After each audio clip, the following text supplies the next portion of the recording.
د پاکستان د زړه دنیا ورانه شوه ملګرو، د زړه کور مو پرې آباد و هغه کشمیر نشته. د مطلب یاران د مطلب حکمرانان خو ډلې ډلې ګرځي، د مطلب حکمرانان خو ډلې ډلې ګرځي چې لمای سر قربان و هغه کشمیر نشته. السلام علیکم ورحمت الله وبرکاته. زه یم ستاسو ورور محمود جان.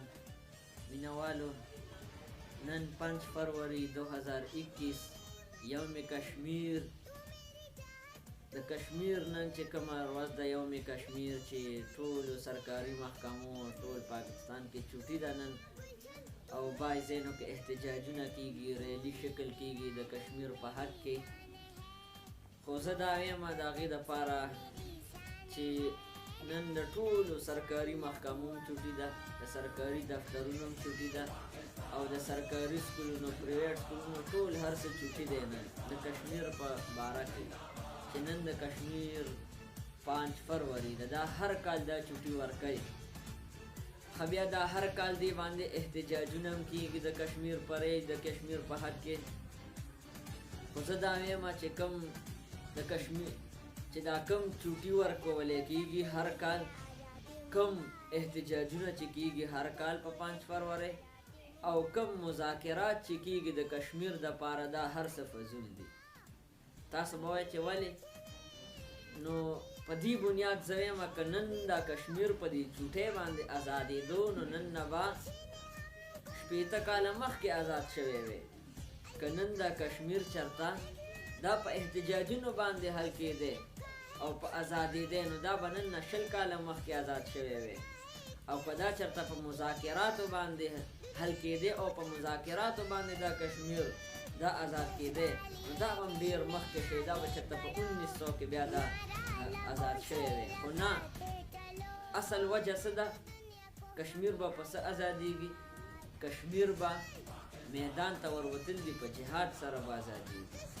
همداسې نه ازادېږي چې دلته دې مونږ هم سکولونه چوټي ورکړي، مذاکرات وشي، او داسې نور چې کوم دي کوم سرکاري د هغې باره کې ریلي احتجاج دا هر شی داسې فضول دي، نه کېږي دې سره تر اوسه وشو، او نه مذاکراتو سره کېږي. مونږ ګورو فولاد وزیر اعظم لاړی، هغه په اقوام متحده کې د کشمیر په حق کې خبره وکړه.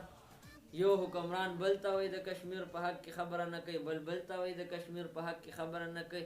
نو که چا د کشمیر په حق کې خبره وکړه، نو هغې که داسې کومه توره وشوه چې کشمیر آزاد شولو، نه، کشمیر به په جهاد سره په میدان ته وتلو سره ازادېږي، او نه په دې ویډیوګانو سره ازادېږي چې ما ویډیو وکړه. زه هغه کسانو ته یم چې دا په دې احتجاجونو، په دې چوټیانو، په دې مذاکراتو دا نه حل کېږي. بیا یو بل ته وایي چې هله د کشمیر باره کې خبره ونه کړه، نو که وکړه نو څه چالو شو، که وکړه یا ونه کړه نو څه پې. هلته کشمیر مسلمانان هغې په تکلیف کې دي، د هغې هغه هندوان ورله راځي، هغې ورته وایي او مسلمانانو خپل خدای هم خو مقابلې له راولئ، خپل خدای هم مقابلې له راولئ که نه. دا پیغورونه ورکوي. مسلمان داسې نشته چې هغه جهاد ته ورشي.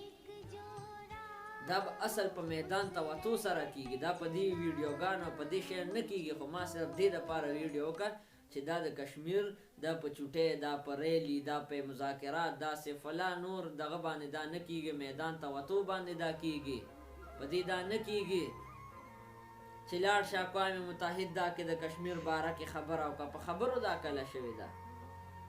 بس کشمیر ته اخیره کې یو څو شعرونه ویمه کشمیر پسې. خدایا څومره ښه کشمیر و هغه نشته، خدایا څومره ښه کشمیر و هغه نشته، کوم کشمیر چې راته ګران و هغه نشته، کوم کشمیر چې راته ګران و هغه نشته. څه جوړه به دواړه ګرځېدلو، څه جوړه به دواړه ګرځېدلو، بس د مینې یو جهان و هغه کشمیر نشته. اوس د پاکستان د زړه دنیا ورانه شوه ملګرو، اوس د پاکستان د زړه دنیا ورانه شوه ملګرو، د زړه کور مو پرې آباد و هغه کشمیر نشته. د مطلب یاران د مطلب حکمرانان خو ډلې ډلې ګرځي، د مطلب حکمرانان خو ډلې ډلې ګرځي چې لمای سر قربان و هغه کشمیر نشته. والسلام.